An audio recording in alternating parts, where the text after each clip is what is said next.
This is Undaunted.Life, a man's podcast. I'm your host, Kyle Thompson. Let's get into it.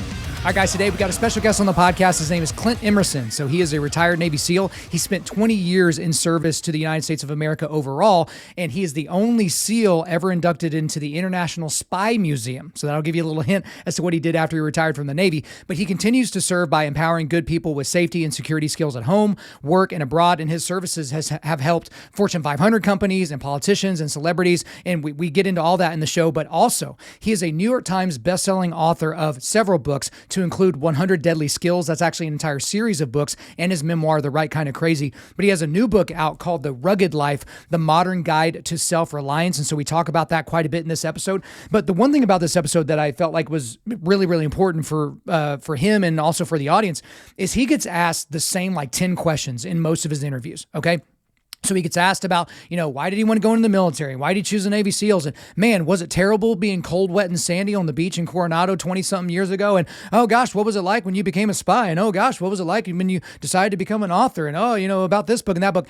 And the one thing that I wanted to do in this interview is not that. And so I asked some of those questions, but from the beginning, we talk about the situation in Uvalde because he's got a very, very unique perspective because he trains people in these scenarios. We talked about the situation in Ukraine. We talked about the situation in Afghanistan. We talk about, the changing of standards in the military, how the military seems to be obsessed with wokeness now and not with lethality. We get into all that, but then we get into the books and we get into his military career and his spy career. But then even towards the end of the episode, we got into his faith because when I went on his podcast, it was actually really funny. He kept ribbing me and giving me crap, Bible thumper and all that. And I wasn't offended at all. I just thought it was funny, right? So that kind of shows you when you have that comfortability with somebody, you can kind of poke at their worldview and all that. And it's not this nefarious thing. It's just kind of like a funny thing, right? But towards the end, I was very surprised with his answers whenever I was asking him about his spiritual or religious worldview, kind of how he came to that type of worldview and how that manifests in his life. So you're going to make sure you stick around till the end of the podcast. I will tell you, to anyone out there listening with sensitive ears around, mild language warning. So Clint just kind of talks how he talks. And again, I don't edit for content, but yes, mild language warning on this. But guys, it was a great interview. I had a lot of fun and I'm not going to keep him from you any longer. So without further ado, let's get into it. Clint Emerson, welcome to Undaunted.Life, a man's podcast. Hey, thanks for having me. Glad to be here finally. I know, we finally made it happen. I mean, I came on your show a year ago and I only got 9 out of 10. If you guys don't know about his podcast, he asks you all these, crazy scenario-based questions and you got to try to get them all right or you're an idiot. And so apparently I'm still an idiot. I only got 9 out of 10 right. One of these days we'll see if we can correct that error. But as I was kind of talking with you off air, Clint, there's a lot of things that people want to talk about in terms of what you do with Violent Nomad and with your books and all that stuff. And don't worry, guys, we're going to get into that red meat here a little bit later on the show. But I do want to talk about some things that I think you can give us a unique perspective on, because as a civilian, as someone that hasn't really had experience in some of these areas, I think you'll be able to shed some light in a little bit of a better way than just some random pundit on Fox News or CNN or somebody on TikTok or something like that. The first thing I want to get into is the situation in Uvalde, Texas. And so by the time this podcast comes out, we will likely get even more information about the shooter, about the situation that happened, about the timeline, all of that. So we're only going to be speaking off of what we know to be true at this point. But from your perspective, having a long career in military, also in preparedness training, and the stuff that you did for Uncle Sam that was not military related, which we'll get into a little bit later, you know a lot about situational awareness. You know a lot about active shooter situations. You know a lot about law enforcement, way more than me and most of the guys in our audience. So I guess just generically, what is your overall read of that situation, and then what you've seen kind of coming out of this on the back end?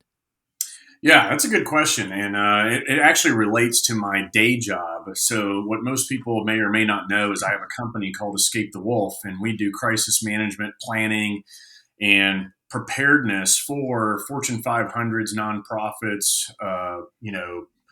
places of worship, and in private schools mainly, because public schools will not put the money into it. So, and that's the first piece of the answer, right? Money. Mm-hmm. A lot of these school districts and superintendents tend to put an emphasis on safety and security, but very rarely put the money towards it, which is really the biggest issue. On top of that, every school needs its own individually based assessment so that it can then have customized policies, procedures, and best practices. You can't just say, hey, run, hide, fight, and just throw it and stick it, and it applies to every school across the country. I mean, a lot of these schools are either a single standing building it's spread out by, like my daughter's high school is literally a quarter mile if you walk it from end to end, one building. Or you have the more campus style buildings where you've got, multiple buildings, multi-level, spread out over, serious acreage. So it really depends on the facility in itself, and that's why it needs customized policy and procedures. Okay, so that's the second piece. And that takes, once again, money. It takes experts to come in, look at it, and then develop it. And then the most important piece, training, right? I mean, these teachers across the board need it on a more regular basis than what they were getting. With Uvalde, I think the report's already come out that there was 2 different active shooter training pieces over 2 years. So that's once a year. Once a year is not enough to create good muscle memory, being able to perform under stress. When you have zero time, increased stress, are you going to make the right decisions?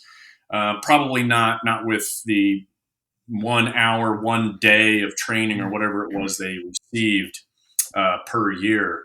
And then a check system that then supports that the procedures and the policy that you put together are actually being followed, right? So are all the doors closed once the bell ring? Is there one point of entry in and out? Does that point of entry have an auto locking mechanism that can only be unlocked from the receptionist desk? Is there a camera there where you have to present your driver's license and ensure that only that person is coming in and they have good reason to be there? There is a lot of great procedures, generally speaking, that these schools can follow. But once again, complacency. And the reason you need a check system is to ensure complacency doesn't kick in. So, we've already heard the reports that a door was left open after the bell came off, and a lot of other things that, I'm not sitting in a right seat to be judging it. But those complacency overall usually is our biggest enemy. When I think beyond that, I remember growing up in Oklahoma, and once a year we would do a fire drill, and once a year we would do a tornado drill, right? And we never had to put those things in, but those situations aren't as kinetic as an active shooter situation. So you would think that you would need more training, as you were just kind of talking about in those areas. And I ran the math, Clint, on this whenever I talked about it on my show about a week and a half after this went down. The $40 billion we sent to Ukraine. And before anyone starts screaming, yes, you can aid what's happening in Ukraine. We'll get to Ukraine in a second. And you can deal with, school shooting and school safety here in America. But I ran the math. There's about 130,000. I think these numbers are correct. I'm just going off the top of my head. There's 130,000-ish K through 12 schools in America. That's private, public, the whole 9 yards. If you divide 40 billion by 130,000, that would give each school, and again, that doesn't make sense because some schools are tiny, some schools are huge campuses, right? Each school would get $308,000 that they could put towards, security systems, towards, refurbing their school to have a single point of entry, towards training, school resource officers, like towards whatever they wanted. Because again, we just pulled $40 billion out of our rectums and just sent it over to Eastern Europe like it was nothing, right? But we just keep hearing about how there's no money. There's no money to take care of these situations. So how do you feel about that when you constantly hear these people saying, basically attacking the instrument of evil, which is this, in this case, was a firearm, right? But they don't want to actually talk about fortifying the schools in any way. Yeah, I think it's important to identify what is usually the most common problem in security, and that is the human factor. Mm-hmm. The human factor. You can put up on your networks, you can have the best firewalls in the world. You can have the best fence lines in the more physical security world, but it's always going to be the human that screws it all up, leaving a door open or clicking on that link. That is it. 99% of the time, it is a human factor issue that ruins the best of security systems out there. So the money, yes, I agree, needs to be dumped into training, and beating it into everyone at all levels within school districts so that it is taken seriously and becomes muscle memory. Let's face it, I always kind of relate this stuff to, seatbelts. There was a time when we didn't have to wear them. And then when we did, everybody bucked and brawled and like, what the fuck? I don't want to do this. But now you put it on, you take it off 20 times a day and you don't even remember doing it now. Right. And that's how you kind of you've got to get the teachers to that point as it relates to the best practices that they implement within their classroom, within the school hallways, and then the lost man drill, right? Like, hey, I've got a kid. When the attack happened, one of my students was in the bathroom. Okay, that's something you need to train. You need to have the answers for that. Right. And the kids need to know it as well. And it's just unfortunate. It's unfortunate across the board that you've actually got to put all this effort towards something that's just so freaking violent and stupid, but I agree. You got to take money and put it in the right place. And I would love it. This is what I'd love. I'd love a politician to come out and say, hey, we're going to give you a Scantron, something simple, right? Scantrons. We're going to send it to you in the mail. You're going to take your number 2 pencil, and on that Scantron is going to be all the categories in which tax money can go to. And you as an American can bubble in. Okay, I want Clint's tax money to go, defense, education, really a domestic column and then a foreign column. Right. And my guess is most Americans would bubble in all the domestic stuff first. Right. And if there was any money left over, then maybe you give some to the international side, depending on what that is. But and for me, it would just be peace of mind.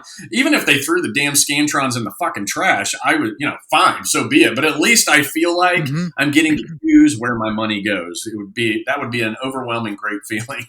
Yeah. And that's where, some piffy, Dan Crenshaw was talking about this. He was talking about, hey guys, can't we help Ukraine and take care of the southern border? Can't we help Ukraine and, do the baby formula shortage? And I felt like he missed the point. The point was not that we don't want to do both, that we don't want to support both, but to the mom, like my wife, we have a 3-month-old right now. And luckily, she's able, thank God she's able to breastfeed. But what if she wasn't? Cause we had a friend this morning that literally came over to our house and got over 100 ounces of breast milk because she can't find the formula that she needs. And she's waiting on it to get shipped over from Europe. And so it's the domestic concern versus the international concern, because it's really, really hard to care about the plight of Ukrainians when we've got all this stuff going on here. One thing I wanted to say on this before we move on to other subjects, at my daycare that I have our kids in, which you don't need to know where my kids are, because I don't want anybody to know where my kids are right now. But the week of the Uvalde shooting, I showed up to the school about a half hour early to pick them up because I needed to go do something. I need to go ahead and grab them. And I walk up to the door that's supposed to be locked, and I just opened it. It was completely unlocked. So I walk in, I'm just walking around for a little bit. Here's classrooms to my right, classrooms to my left. Anyway, so obviously it could have been an issue, all that. I let the person that runs the school know. I say, hey, I showed up today about 30 minutes early, unplanned. The door was unlocked. Can you please explain this to me? And can you please explain to me how you will ensure that this will not happen in the future? Obviously, considering what we just saw happen in South Texas. She's like, oh my gosh, we did the soccer thing today and we were in and out all day. And I guess it just got left open. No big deal. Well, yesterday, Clint, I go about 40 minutes early for the same reason to pick my kid up. And I'm like, surely this door is going to be locked. And I walk in, open the door, nothing. Now this time I decided to make a little bit of an experiment. I just walked around for a few minutes before I let anyone know I was there. And I was concealed carrying at the time. And it's like, what if I wasn't a good guy? What if I was a bad guy? I had time to barricade any other exits and do whatever I wanted to those children. So that's my encouragement. I'm sure you would echo this. Parents, check your kids' security yourself. Show up unannounced at their school. Show up unannounced at their daycare, because that's my first question at any daycare we go to is the security protocol. But you're right. The locks are great when people lock the damn door. But if they don't lock the door, it doesn't matter. So I did just want to kind of throw that in there because, yes, the human element is incredibly important, and we need to put an emphasis on training. Now, I do want to go and talk about Ukraine a little bit, Clint, because we've talked about that a lot here. Obviously it's a very kinetic situation. It's changing a lot. It's hard to know if the information we're getting is real because it could be propaganda from this side or that side. We all know that Ukraine's a deeply corrupt country. Some people think we're sending money over there just so we can launder it back here. But again, I'm not Alex Jones. I'm me. So I can't make that connection. But from your perspective, knowing what you know about protecting this homeland and all that, this overwhelming focus on what's happening in Ukraine. Is there a direct linkage to protecting us here in this homeland? Do you think that we should be flying Ukrainian flags and supporting them in the way that we do? Because, I tend to say, yes, we should be supporting them, but to the detriment of what else is kind of my question. What are your thoughts on what's happening over there? Yeah, it's a double-edged sword. I mean, you look at it from one angle, yes, it's taxpayer dollars going and supporting, another country's issues and cause, and we tend to do that, right? America's always been the police of the world, and there was times even when I was serving, I'd find myself in a country doing something wazoo and crazy and going, "Why the hell am I doing this?" But at the end of the day, there's usually a greater good to it. So the beauty of a proxy war, which is what we're in right now, right? We're using U.S. technology and military arsenal against the Russians, is that this is a very rare opportunity to learn everything we need to know on how Russia responds, how Russia fights, Russia's technology, Russian armor, Russian ordnance, right? We're collecting all that. Trust me. So proxy war gives you the playbook of an adversary that you're not fighting yet. And so that's why we do take advantage of these moments so that we can collect, and then apply that to creating new technologies, better TTPs, and have a better strategic playbook if and when we do have to go toe to toe with Russia. And it's the only good reason to get ourselves into these types of scenarios is so that we can then keep a tab in the pulse of our adversaries through these proxy wars. That's really the best answer I've got for you, and that's how I reason it, and the only reason I would support it, because it does give us this huge advantage in the future if we ever have to go head to head. Absolutely. And as of the recording of this podcast, it looks like, the conflict over there might be turning in Russia's favor. We don't exactly know that. Of course, the entire international community is just absolutely shocked that they just didn't get ran over immediately. So it's an incredible thing that they've held out this long. But just one more quick question on this. And again, you're not like purporting to be some sort of world policy expert or any of those types of things, but I am interested because we are seeing these reports and these ideas that Vladimir Putin might be ill. And here we are, we've got kind of this currently failed military campaign. Generals are dying in the field, like they're losing tons of planes and tons of people and all that, but they do have a lot more to kind of wait this thing out. One of my concerns that I feel like no one is talking about is, let's say Putin dies at some point in the next few months, maybe in the middle of this conflict, maybe after they have a little bit more success. The power vacuum that would be created in Russia by a dictator dying, that's the thing that scares me a little bit more than the dictator being in power. I'm concerned about both, but I'm a little bit more concerned about the vacuum. Do you have any sense of what would happen if something were to happen to Vladimir Putin? I don't have anything specific, but it's a great point, and it's something that is always concerning. It was a concern when we went into Iraq, and you take down someone like Saddam. His two sons are far worse than he ever was, and so then it's like it's a domino effect of targets that you ultimately have to take out until you get to a point where you can literally put in a government that will hopefully be more democratic than communist, and then hope for the best, like we've done a couple of times now. So if Putin went down, which at the strategic national level, this stuff is already looked at. That playbook is already built, and they already know who's going to take his spot. They already know how they would deal with it. I mean, these are things that our intelligence agencies have, most of the time a 50-year, sometimes a 100-year plan, right? DOD looks at things at 6 months. Okay, we want to drop the hammer and squash everything in a 6-month deployment. Whereas your intelligence agencies tend to have this more long-term strategic look, 50 to 100 years, which forces them to know how many, again, they've probably racked and stacked all of the leaders that would come up and potentially take Putin's place. So I do have faith in those systems out there, just from my own personal experience, roaming those hallways at the different intelligence agencies. Excellent. So I'm glad to have that perspective. And it does give me a little bit of even though I do have this generalized distrust for people that purport to be experts and then they're seemingly shocked by the outcome of something, but I do appreciate that perspective. We should probably go ahead and back into talking about Afghanistan as well. So here we are about a year ago, the pullout from Afghanistan. I've heard a lot of different opinions from people that have served in the military. And, you obviously served in the Middle East. You were a SEAL. You did some, very kinetic things for the government thereafter.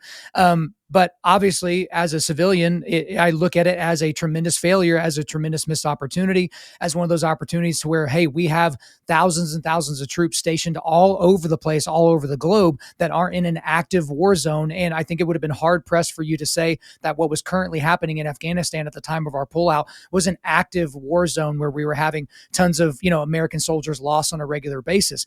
But as somebody that has served, as somebody that I'm assuming has lost men, in Afghanistan, that spilled blood in Afghanistan, what are your overall thoughts on what happened there in terms of our pullout? But then now what we're seeing in terms of the, impending humanitarian crisis there, not just with, women and girls losing their rights, but just with a terrorist organization like the Taliban running an entire country in the Middle East. Yeah. That's a complicated, question, as you know. Number one, what we learned from World War II and World War I and World War II is that, in order for democracy to really stick, you have to look at the generation that's not born yet, right? You need a generation of kids to see, feel, and smell democracy the entire existence of their life. By the time they hit adulthood, that's when you're just now starting to get democracy to stick, right? Think about it in terms of like social media, right? We just now have, what is it, Generation X or Z or whatever the hell they call themselves, is the first generation to actually be born into social media, and they're still, that's all they know, right? They thought that it's existed forever for the most part. Right. So that's what you have to do to a certain degree if you want democracy to stick. And so pulling out early, I've got my reservations about that, because going back to World War I, World War II, we have stayed in Europe. We are still in Europe, and people don't like it calling it an occupancy, and it was a different situation, blah, blah, blah. But at the end of the day, we were able to get democracy to stick in certain variations depending on the countries in which we have bases. Plus, it also gives us that strategic capability, right? Having airplanes, helicopters, and men in different areas of the globe is a good thing for America. Strategy-wise, we probably should have stayed. And then you sink that flag and you never pull it out of the ground, and you try to get democracy to stick, starting with that unborn generation and then staying in for the long haul. As far as the pullout, you know what? There wasn't going to be a good situation on that. We knew 2 years prior that we were going to start rolling all of those forces out, because it takes time. It's not something you do overnight. And so that's what was happening, right? We were pulling them out over a period of 2 years, and we get towards the tail end. And it wasn't until the tail end, the fucking media decides to start pointing cameras at it and giving it all this unnecessary attention. And when you do that, anytime the media concentrates on that one thing, then of course, right? Bad guys love cameras. We know that. Yeah. So you put them out there, you give it a global stage, then you're going to have a fucked up situation. It's not, at that time too, it's not going to matter if it was a Republican or a Democrat or whoever. If the media puts their cameras on something, then you're asking for trouble.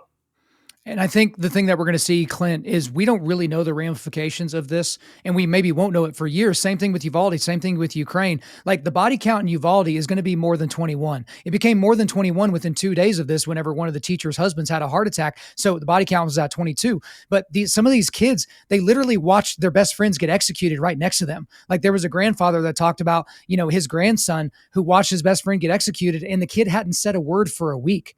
He's completely in shock that he can't even verbalize anything whatsoever. And so I think we're going to see that as we get further away from that situation in Afghanistan. Obviously, hindsight is 2020, and you can't connect the dots looking forward, only looking backward. But I think that entire area is going to be in a world of hurt. And I think that we're going to look back, on the summer of 2021 and say that is when a lot of this nonsense started, because, we will have that hindsight. I do also want to get your perspective, Clint, on kind of the changes that are happening within our United States military. So again, as a civilian, not being in the military, I'm only going by what I can see and what people in the military are telling me. So whenever I get a guy from the Air Force that's sending me an email about, hey, my people are telling me that I have to put my pronouns in my email bio, like, what should I do? And they're asking me, I'm like, I'm a radio show host, I'm a podcast. I was like, well, what the hell do you mean? Like, I can't answer that question for you. But kind of the wokeness, some of this Marxist ideology, the LGBTQ stuff, the United States Marines posting that thing on to start, Pride Month with, instead of, bullets on the helmet, they were like rainbow bullets. They look like rainbow crayons, kind of playing into the whole societal thing. The lowering of standards for the military so that trans people can be included, or so that women can be included in more, spec ops, more the spec ops community, those types of things. Even though if those women go down range, it'll not only be horrible for them, it'll be horrible for everybody else if anything were to go wrong. So I want to get your perspective, because again, I didn't go through any of these trainings. I didn't go through any of these workups. I didn't go through any of these deployments. I have not seen the standards in action. I just know as an athlete, the fundamental and biological and physical differences between me and the opposite sex. And I also know that if I'm worried about my pronouns in my bio, I may not be worried about the bullet that has my name on it. So just take that wherever you want to go with it. Yeah, it's I'm just glad I retired when I did. Okay, yeah. That's number one. The other piece of that is roughly, 6 to 7% of the entire armed forces, I think, are queer, gay, lesbian, whatever name they give themselves. That's a really small percentage to then make such a big deal out of it, and that's kind of where that's where I have a problem with it. There's more people that ride motorcycles, for example, in the military than there are that give themselves a label of queer, lesbian, or gay. But yet we don't have a full-on national motorcycle day in the military. And there's a lot of different, lifestyles that military members choose where I don't think it's necessary to make a day or a big deal of it, or to feel like the political pressure or the cultural pressure to somehow include yourself into the pride stuff. I think the military is the one place where they don't have to pick a side. The military is a non-political organization. It is, you do what you're told, you go do it, you do as best job you can, and then you wait for the next order. And that's the way it always has been. And I think as soon as you start to bend that piece, that throw in politics into the military, then you're going to find yourself with a whole lot of other bigger issues later, where people start to question decisions and orders. And, that the military is not a democracy. You are told what you do. You volunteer to be told what to do. And if you don't like that, then when your contract's up, you can leave. That's the other. There's always an exit. So, I think that certain ranks within the military would be nice if they just held their ground and say, no, we're not doing this political horse shit just to satisfy, a cultural, pressure. I just don't think it's necessary. I think the military should be able to, just do what they're doing without political influence the way that it's been going. It doesn't look like that's as soon as you crack the seal, the military is now going to be, put into different positions now where they've got to make decisions that they just shouldn't have to make. When I remember even just 5 years ago thinking, okay, all this woke nonsense and this leftward drift, it's never going to hit big corporate business. It's, and it's never going to hit the military. And then here we are in 2022 and we're sitting in the middle of it. We're recording this during Pride Month. And it's just like everybody is trying to out pride one another. And it becomes a social contagion. But also it's like, as a civvy, I think the military should be obsessed with lethality. But here we are, we're obsessed with making sure we don't offend anybody. The military, Like the butt kicking element of the United States government is concerned about offending somebody by using the wrong pronouns. It makes no sense to me whatsoever. I hope cooler heads will prevail, but I don't exactly have a whole lot of hope that is going to happen. But I do want to kind of go back, and I appreciate you letting us kind of get into all those other different areas. We do need to kind of reverse back to the very beginning, because every time I talk to somebody that served in the military, as someone myself that did not serve, that is kind of like a gaping hole that I see in my past. It's just not the way that my life, went. It's not the way, that God, put out for me. But you decided that you wanted to go towards military service. You decided to go towards the Navy, and you decided to go toward the SEALs. So in a nutshell, what kind of sent you in that direction? It's kind of multi-pronged. I grew up in Saudi, right? Most extreme religious place you could ever grow up. And I was there from the second grade all the way to high school. So going back to when you talk about the kids of Uvalde and where it's yet to see how this will affect them. Mm-hmm. That what you said applies directly to me. As a kid growing up in Saudi and being treated like crap by Saudis, I grew up saying, "Hey, I want to come back and kill these motherfuckers someday." And I'm an American, and remember, that's the child in me that was talking, right? Sure. So, and a child that has opportunity, right? You can grow up to be a lawyer, a doctor. In America, you can do whatever you want. But yet, that childhood kept me on a path, and that path led to joining the military. And of course, I had influences along the way where I met a guy in the Frankfurt airport. Saudi doesn't allow anything owned by Jews, invented by Jews, into their country. So Coca-Cola happens to be one of those products that was not allowed into Saudi for quite some time. And so anytime we'd get out of Saudi, the first thing I'd do is 10-year-old, 11-year-old, 12-year-old Clint wanted a fucking Coke. You know what I mean? And so I went to the bar at Frankfurt Airport, order a Coke. There's a guy sitting there. He's got tattoos. He looks cool. I asked him I was a curious kid. I asked him, what he did. And long story short, I finally get out of him that he was a SEAL, and he tells me some cool stories. And that definitely helped light the fire. Like, oh, I want to do what that guy does, right? And then back then, that's the 80s.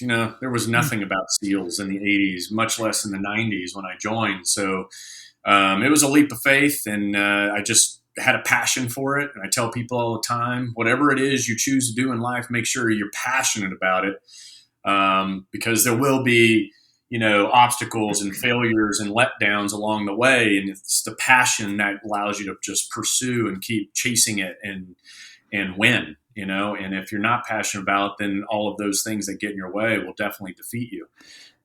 So anyway, I ended up in Bud's class 203, went through the, cold, wet, and sandy thing that we're going to avoid talking about like every other SEAL.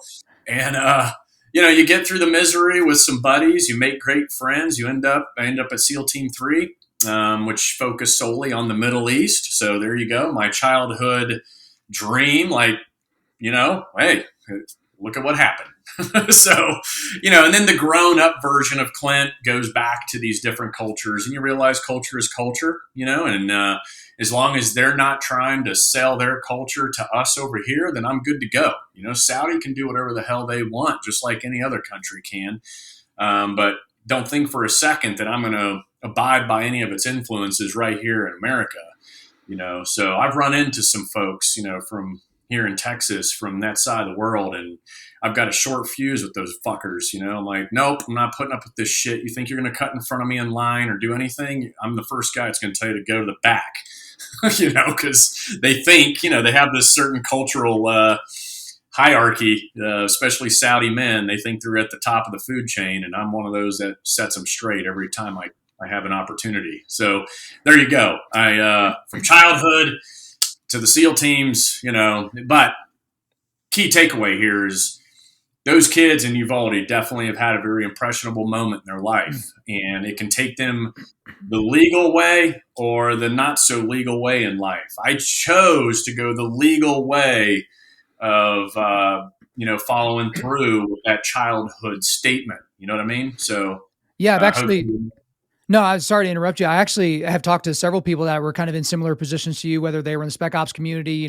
dev group or different things like that. And it's like, if I didn't do this, I would just be probably a really good criminal, or I would be in prison or dead, because you kind of have that bend. And so you have to kind of filter it. But I do want to say something about you talked about passion. So I constantly get asked by people, it's like, how do you remain so passionate about fill in the blank? Or how do you remain so, motivated about exercise or something like that? I was like, it's because I'm not passionate or motivated. I'm disciplined. And so I'm sure you would co-sign that statement, to where it's like that passion has to lead to something. Because a lot of people, because I know a lot of people that are really, really passionate, and their energy is directed nowhere in particular, right? It's only whenever they get that disciplined approach, because I was not passionate about going and working out in my garage when it's 100 degrees in Oklahoma this morning, but it was required of me because of discipline. Same thing with these kids that we just talked about, is having a disciplined approach to how they're going to build a life around their decisions makes it very, very important. So I did want to kind of throw that in there as well. And so for you, apparently, you didn't get enough of serving Uncle Sam whenever you were in the SEALs. You decided that you still wanted to do some kinetic work, I guess you could say, but you were going to be doing it on behalf of Uncle Sam, but just outside of the SEAL teams. And so talk a little bit about, after you left the SEAL teams, kind of what you were doing to still serve the United States of America. Yeah, as it says in the bio, I stay within the classified parameters or unclassified parameters of so I had the opportunity while I was in to get really good at what you call CMOE, which is clandestine methods of entry, sneaking into, targets. And that can be, vehicles, vessels, containers, structures, you name it. So you get a very in-depth knowledge of locks and alarms and all that kind of thing. And, I built a little bit of a reputation around that in a very small group, and had a lot of, successes. And then, anyway, that allowed me to then, when I retired out of the Navy, to continue that line of work for different agencies that, required it. And, and I did that for a while. And now I kind of let most of that stuff go and concentrate mainly on the things I have going. And as if you wear too many hats, then you're really not good at anything. Right. So I'm one of those that I'll say yes to everything, like a hooker. And then I have to kind of go, oh, wait a minute. I need to, focus on this, and this, that's about that maxes me out, because as soon as you obviously put too many things on your plate, things start to fall off, and then you're not good at anything at all. So, and I felt like, hey, I've done 20 plus years, providing to to the government and for the greater good of America. And my daughter definitely became the number one priority in my life. And it's been that way for quite some time now. And, you bring up discipline. One of the things I've been talking about lately, especially as we approach Father's Day, discipline is the number one trait, skill, characteristic you should give your kids. And it starts with saying no. And you should say no until they can say no to themselves. And once they start saying no to themselves, then you have just achieved self-discipline with your children. And that is the best thing you can give them, because that is the one tool that will drive them to fucking success no matter what they pick in life. Is self-discipline, and the ability to say no to themselves is so important.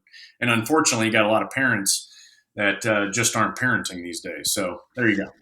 Well, because they're so concerned about being their kid's friend. They want their kid to like them and all that. And I grew up with a couple of parents that couldn't have given less of a care about whether or not I thought they were my friend. There was a disciplined approach to what we were doing. And we knew the score, we knew the consequences, and we knew the expectations. People think this is extreme when I tell them this, but if I came home with B's on my report card in a class where I was capable of an A, I was grounded. Right. There was no ifs, ands, or buts. There was no, oh, let's celebrate the 5 A's you got and not the B. The only B I never got in trouble for was AP chemistry, because I escaped with a B in that class. My parents knew it, so they let me slide on it. Right. But it's just knowing the score and knowing the ramifications that really helps as we kind of move forward. You know what? I want to actually ask you about that, because you say you have a daughter, you don't have a son? No.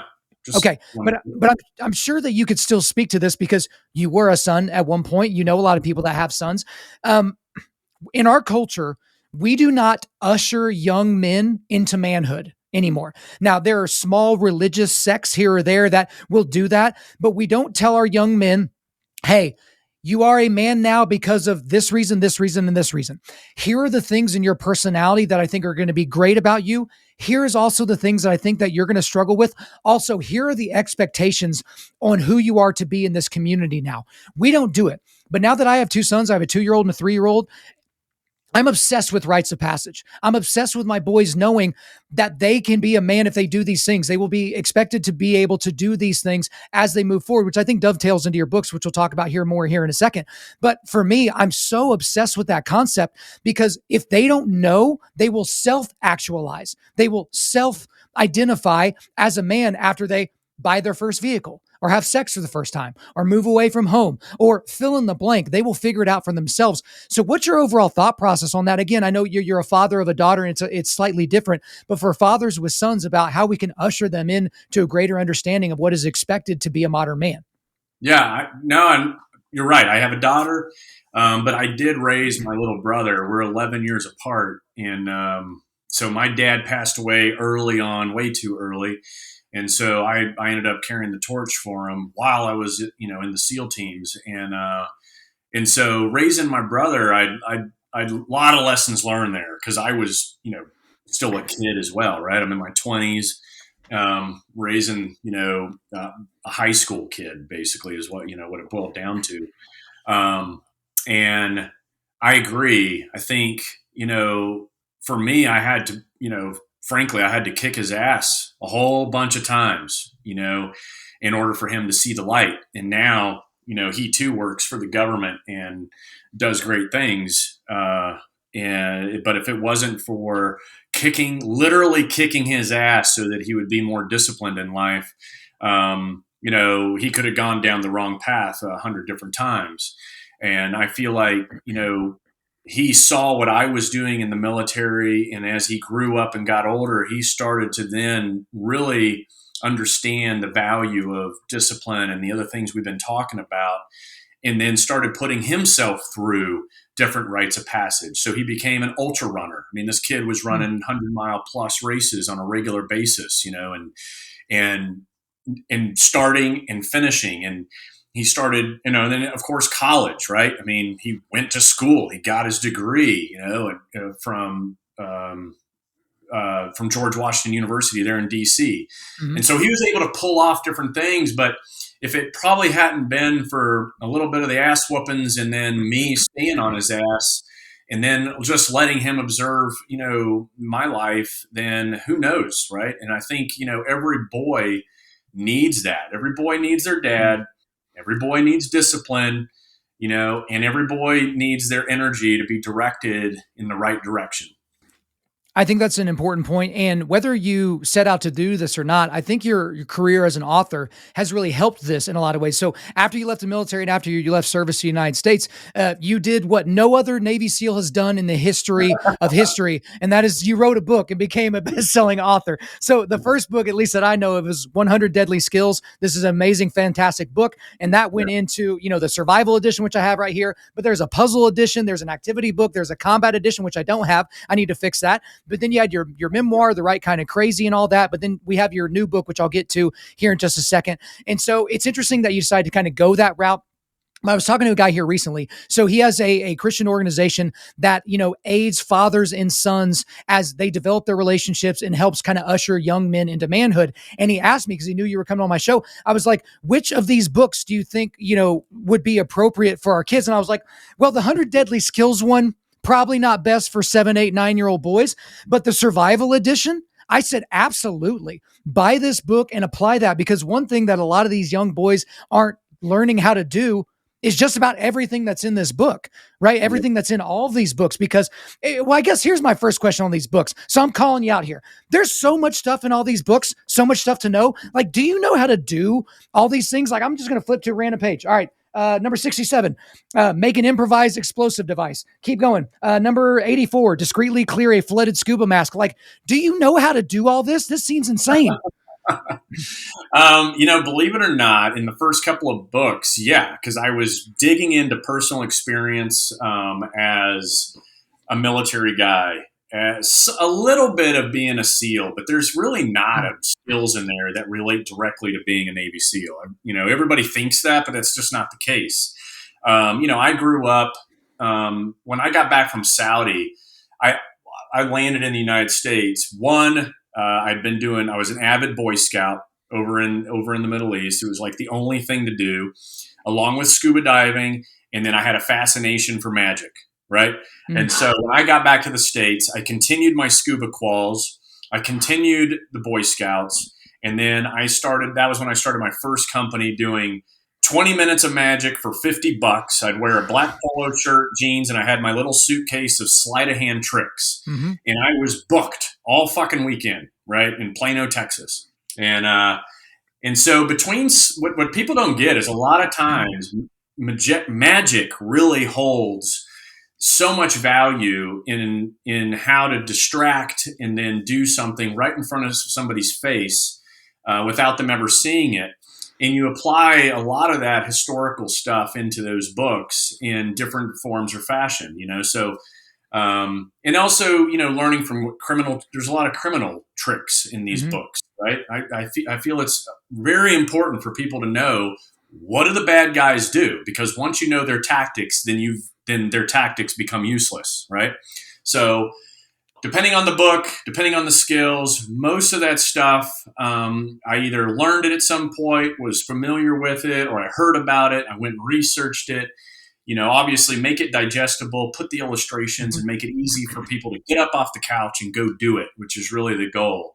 And, I hate the fact that, Navy SEALs have written a lot of books, but for me, it's not about the book as much as it is giving you skills, right? It just happens to be a very successful way to deliver the information. It happens to be in the form of a book. And then also, the different videos I've done for like 511 and stuff like that you see out there. But yes, skills, because I feel like that's just one of those things that a lot of kids just aren't doing anymore, right? They're paying so much attention to those thumb and finger skills on their phone, right? But they're really not getting outside and doing enough. And unfortunately, I mentioned the Boy Scouts.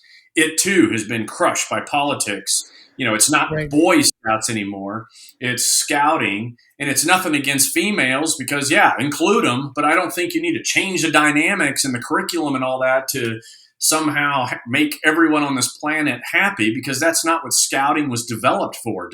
People don't realize that the Boy Scouts started in England and was started by a spy so that we would give our boys basic soldiering skills before manhood, and so that they would have that experience and that foundation early in life so that they could potentially be better defenders of the homeland in case there was another Nazi, Hitler out there. But and he also happened to be a cross-dresser, by the way, the guy who founded scouting. So there we go. Some people wonder, was it because he didn't know where he stood sexually, or was it because he had this extreme fascination with disguise? Who knows, right? But regardless, we've lost the skills, and I feel like it's my duty to get them out there in a creative way. Sometimes I throw taboo stuff out there because, unfortunately, that's what the media, locks their little talons into. So when you put how to bury a body or the rectal concealment, right? Yeah. Should kids know about that? I don't know. That's up to the parents. But, when the Wall Street Journal wanted to write an article about the book, guess what they concentrated on? It was the taboo club, right? And so that part sometimes is tactical in nature so that the book gets the attention it deserves. Sometimes you got to go out and put some extreme stuff in order to attract that kind of stuff. Well, I like that you're paying it forward with the skills that you've learned, that the U.S. taxpayer basically funded your ability to learn those things, because I love the books that are, and there I was, and then they talk about the mission. I love those books. I think they're wildly entertaining, but if I can't take them and apply them to my life, then they're just entertaining. They're just mental masturbation. It's just fun, right? But if I actually have the tangible skills, that's great. And another thing, and by the way, the name of that organization is called Sand to Stone. That's the organization where they're kind of taking these kids out on these hiking and camping trips and all those different things. And I think you kind of hit a new level because the skills books are incredible, but your brand new book is called The Rugged Life, The Modern Guide to Self-Reliance. And so right from the intro, you kind of give us an idea as to kind of what you're doing this for. And you say this: I'm moving beyond survival to how to thrive over the long term, for months, years, even a lifetime, by being self-reliant. And that starts with learning how to be a modern homesteader. Okay. So the sections of this book, because this is incredibly practical stuff for people like, Sand to Stone, trying to, create these skills for boys, for, families that are wanting to do stuff like this, or trying to be, the next Bill Rapier or something like that, and kind of live out in middle of nowhere, Idaho, and kind of do their thing out there. But the sections of the book are: be your own builder, be your own power grid, be your own farmer, be your own butcher, be your own hunter, be your own homemaker, be your own protector, be your own RTO, that's radio telephone operator, be your own first responder, and be your own handyman. And I just got to tell you, this is just like the skills books in that it's very visually appealing. It's very easy to read. But just like this, I've never felt less talented, Clint, than reading your books. I'm like, I don't know how to do anything. It's a miracle I can tie my shoes in the morning. But it's just such an incredible resource for people, because don't just read it like a novel where you just go from page one till the very end and, just go along for the ride. This is a good reference guide. I feel like this is a good thing to kind of dog ear the page and come back later. So tell me about the shift you kind of made from the skills books, did a little, memoir, and then ended up with The Rugged Life. Yeah, it was pretty easy because I truly believe in being a consistent, constant student and always learning, right? So that is the beauty of this post-military career that I've picked. Is I said to myself, I just want to continue learning. So for Combat Edition, I went around, traveled the United States during the pandemic. The highways were empty. It was awesome. Yeah. and I went and visited, 15, 16 badasses in their own vertical of knowledge, and then took the skills that they gave me and put them into Combat Edition so that the average person can, one, have a catalog of great American dudes that teach really awesome stuff, right? So if you're looking just for a catalog of instructional courses, that's Combat Edition. On top of that, it gives you the skills from hand-to-hand blade work all the way to pistol, rifle, basic marksmanship from experts. And then I was like, here we are in this, quote unquote pandemic and this virus. And we know that anytime there's a virus, it's the direct cause, but it's the indirect effect. The indirect effect is the economy, right? The economy takes a big nosedive, and supply chain issues, all this stuff was very predictable because, like I said, with my company Escape the Wolf, we were doing pandemic plans before pandemic was cool. And so my guys that work for me were the pandemic planners for DHS and the White House and stuff like that, long before coronavirus came along. So anyway, I kind of saw this, right? I saw that, wait, I'm giving people how to survive seconds, minutes, days, right? Mm-hmm. But I haven't given them just like, not survival, just how to thrive on their own. Because in itself, it isolates you and insulates you from all this catastrophe and crisis, right? The more things you do for yourself, the less the outside world can affect you. Mm-hmm. And so that was the major goal of the book, was give everybody the ultimate backup plan. Give everybody options. It's okay if you want to pay electric bill on the grid, but make sure you've got a secondary power grid for yourself, right? It's okay to go buy your meat and vegetables from a grocery store, but make sure you have a secondary plan for resourcing meat and vegetables. So I felt like no one had a backup plan, right? Especially when toilet paper was like the crisis. Right.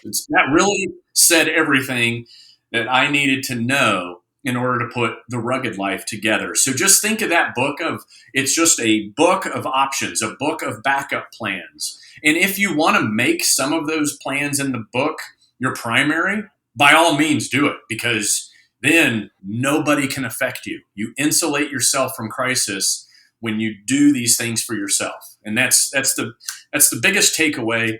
and the reason why I put it together. And by the way, once again, I didn't know all that stuff. Right. I went around to people who are living on grid, Mm-hmm. off grid, and some that are kind of like a hybrid, and said, what are the things you're glad you're doing for yourself and that you feel like are most beneficial? And that created over 100 skills in the rugged life that anyone can now get off their couch once again and go do it right now. Well, the thing, Clint, that I found that was important is during the pandemic, pandemic, we were kind of like, that was where a lot of these seeds were planted.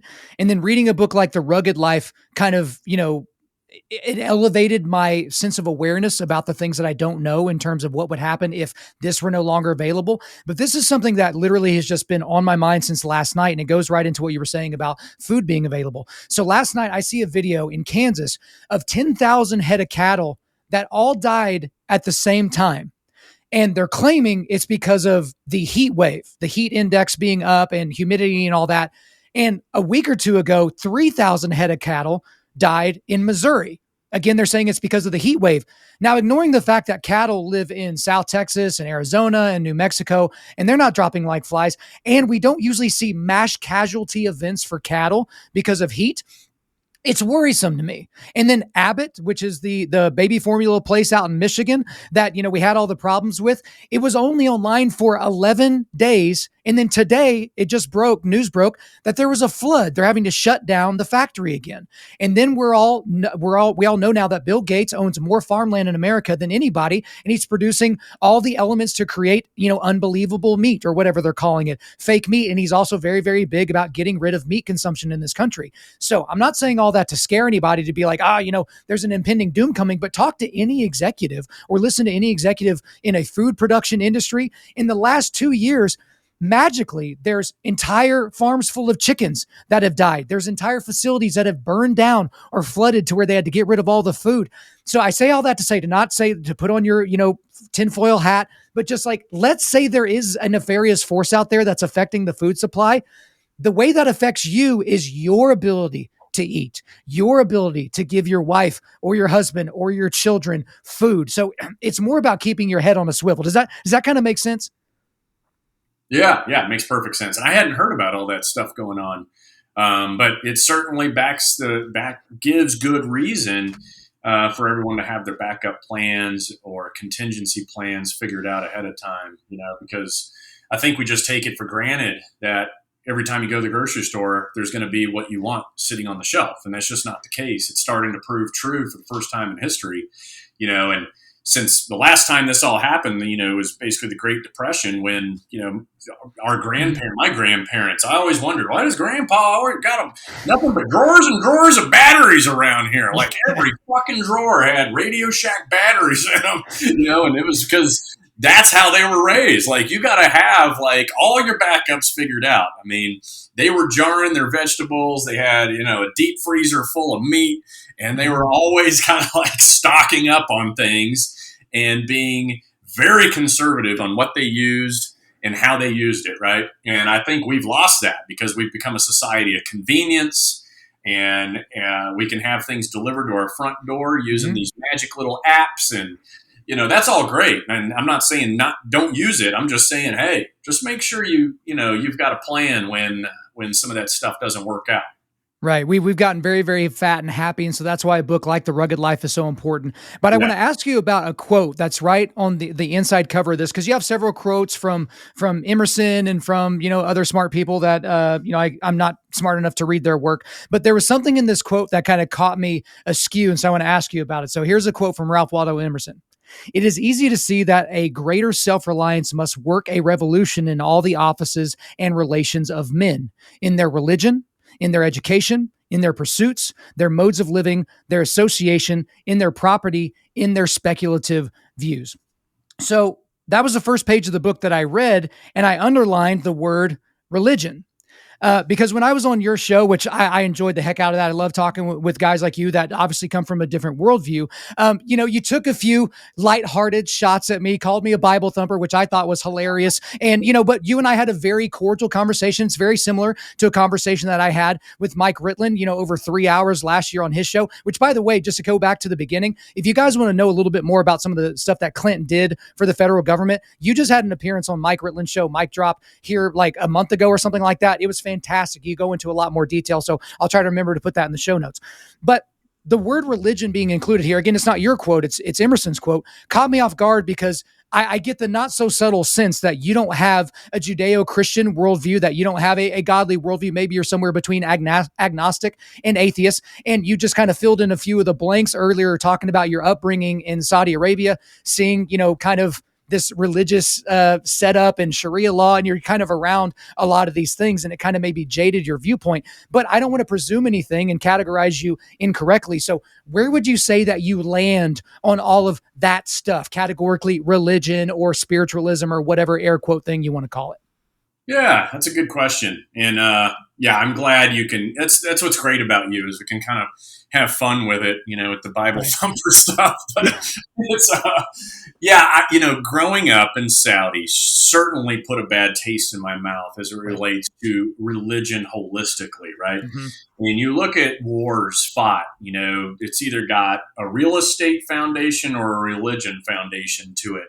Sure. And it's, and don't get me wrong, the pinnacle of any SEAL's career is war, right? The last thing you want to do is train for 20 years and never get to pull the trigger. That's just, that would suck. And there's a lot of SEALs that had to endure that, and I feel for them. But, for us, it's going to war. And, and when you look at these wars, it's either religion or real estate. And so it makes you wonder, like, what the fuck is going on with this planet, right? Yeah. I think religion is great when it's used in the right way. I feel like my daughter, for example, goes to church with her mom, and I'm all for it because I know that there's safety there. I know that good moral and ethic foundation is always going to be, placed inside a church's education system. And so I support all that. I really do. I just never found myself, falling in love with it. I tried. I had a mother-in-law that, boy, would she try. And I would go to church and I'd stand there and people are speaking in tongues and I'm like, are you kidding me? I'm just not feeling this when the people on the front row are I was just like, what the fuck is going on? So it was a little, I've had extreme versions of religion, put in my life, and it's hard to kind of see the light to a certain degree. Yeah, I have nothing against it though, by any means. I feel like for the most part, it puts people in a good place. It gives people their left and right flanks as they travel through life. I just personally haven't, been, overwhelmed by it or got the feeling or, that moment when faith kicks in because something happened in your life. None of that stuff's ever happened to turn the religious switch on for Clint.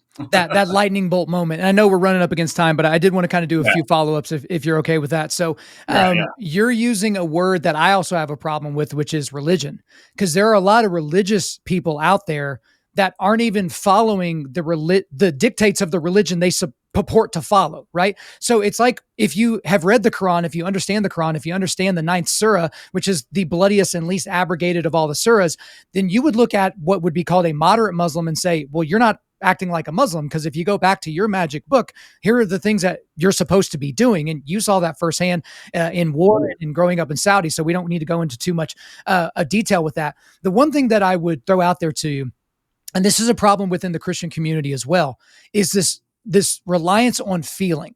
So I don't know if you ever went to church camp as a kid or all that. I didn't grow up in church. And so it's like, I didn't really have those experiences until I was a little bit older, but you get this feeling, right? It's when they sing the chorus of that one Christian worship song for the 14th time, and you really feel it this time, and the tears start coming, and the preacher was really funny, and then he flipped the switch on you and said, there's a bunch of volcanoes, and there's a bunch of earthquakes, and that means Jesus is coming back, and you're like, oh no, I don't want to go to hell, and you have this emotional feeling. The problem with depending upon that emotion is the same thing we talked about earlier, which is depending on passion or motivation. It comes down to discipline and reality. Because here's the thing, Clint, Christianity is either true or it's not. It's not both, right? Yeah. Jesus Christ was a real person that lived in history, or he wasn't. He was literally a Middle Eastern Jew that died at the behest of the Jews on a Roman cross, or he wasn't. And also, he was either resurrected on the third day or he wasn't. There is no in between. There is no gray area. There's no your truth. There's no my truth. And so I guess a question I would have for you is, if Christianity were true, would you believe it? If it were true? If it were true, would you believe it? Well, then that's easy, because if it's something that's true and it truly has a tangible background, then sure. What I don't know if we got into it, but when you have any of these religious books, were for the most part written decades, if not centuries after the fact. And most of the stories were told by, 40, 60 plus people that make up that one book. And you compare that to today's communication capability, where we are very advanced and we have the ability to accurately convey information, right? Supposedly. Right. And even with today's technology and communication at the speed of light, that information still gets exaggerated, whether it's the right or the left or just the media playing games and doing what they do. So it's very hard for me to go, all right, something that was written that far back, written that long after an event, how accurate is the information? And you get the feeling, from my point of view and how I've always looked at it from the outside, is men or people as a society just needed rules. And, and religion kind of gives them, like I said, that the right and left flank. So I don't knock it. I just don't see it the same as everyone else. No, I completely, and here's the thing, that's why I like, now talking to you about this, but talking to Mike and talking to other people that are in this area, to where it's like, okay, you seemingly, from an outsider's perspective, you seem to try to be intellectually honest. You're trying to be intellectually consistent. You're trying to do those things. And you don't currently have a rubric where something like Christianity, for instance, fits into that, right? But the one thing I would tell you in this, I told Mike the same thing, is you're asking a lot of questions, and even the ones you didn't verbalize, that have answers. That for thousands of years, people have been asking these same questions, but the answers are knowable. But the reason why I asked, if Christianity were true, would you believe it? Because there are people that are so white knuckle about their atheism that even if they had every single one of their questions answered, they would still not believe. Because they just can't. They have no capability for it. So that's why I was kind of asking that question, because a lot of the questions you're asking, Clint, there are answers too, and not philosophical answers. There are archaeological answers. There are historical answers, because again, what's written down in the Holy Scriptures, they either happened or they didn't. It's the same thing but then there are some things in the Bible, for instance, that is poetry or allegory. Not everything is meant to be taken literally. And so I guess to even wrap up, maybe this would be the last question of the day. Are you even open to getting some of those questions answered, or is it a subject matter that you're so disinterested in that you could give a care less? I've been open. Like I said, I literally would go to church and try to get there, to that point. And, I tell people all the time, well, it just didn't work on me. Right. You didn't get a heavy enough dose of whatever it is that they were serving that day. Yeah. Maybe just somebody needed to be a little more evangelical, or I can't even say that. It doesn't even matter. Every time. Yeah. But yes, I needed a better salesperson. Maybe I needed you. Oh my gosh. Well, see, the funny thing about that is, like, when you get into these discussions with people, again, establish that truth is truth and there's not your truth and my truth. But it comes down to a comparison to where it's like, okay, let's say I'm talking to an atheist and they're convinced of it, and I'm a Christian and I'm convinced of it. Let's say he's right and I'm wrong. We both get to the end of our life. I will have wasted a lot of time, energy, and money trying to convert people to something that's not true, but we both have the same outcome. We're worm food, right? But if he's wrong and I'm right, eternity's at stake. And so that's why I tell people, I was like, you don't have to come to church with me. You don't have to figure things out the way that I figured it out. You don't have to go and search for that feeling. You just need to discover the answers. You need to have your questions answered because it's way more important than your next fantasy football draft. It's way more important than the next podcast you want to listen to or next Netflix series that you're going to binge, is knowing the answers to that so you can at least have some foundation for your belief system. But I do appreciate you letting us get into that topic and really into everything. And we're already over time. I've made you late for the next thing. Don't tell your assistant that it was my fault. Tell him it was your fault. You can have the mea culpa. But as for now, that is all for me. Is there anything else you want to get off your chest? No, it's all good, man. Love the conversation. Great discussion. I appreciate all the more detailed questions than I usually get. So I appreciate that. Thank you. All right, good. Clint Emerson, thank you for coming on Undaunted.Life, a Man's Podcast. Nah, thanks for having me, buddy. There you go, guys. I hope you enjoyed Clint Emerson's appearance on the show. But before we let you go, we are going to do a quick resilience boost. At Undaunted.Life, our mission is equipping men to push back darkness with content that forges spiritual, mental, and physical resilience. I've got a lot of links for you today. I've got a link to Clint's website. I've got a link to the company that he talked about from the top, which is Escape the Wolf. I got a link to the new book, The Rugged Life. And also I've got a link to my appearance on Clint's podcast last year. All right, guys, thanks so much for listening to the show. We do appreciate it. Wherever you're listening to this, please subscribe, rate, and leave us a positive 5-star review. If you want me to come speak live at your event or on your podcast, just shoot me an email to info@undaunted.life. That's info@undaunted.life. You can follow us on Instagram and like us on Facebook and check out our website for everything else, including how to donate to keep more content like this coming your way. Just go to www.undaunted.life. And as always, we want to thank the band August Burns Red for allowing us to use their music for our content. The music on this podcast is their song Cutting the Ties, which is off their 10th anniversary re-recording of their album Leveler. The links are in the description. I'm your host, Kyle Thompson. Remember, keep pushing back darkness. Keep forging spiritual, mental, and physical resilience. Keep seeking the Lion of Judah.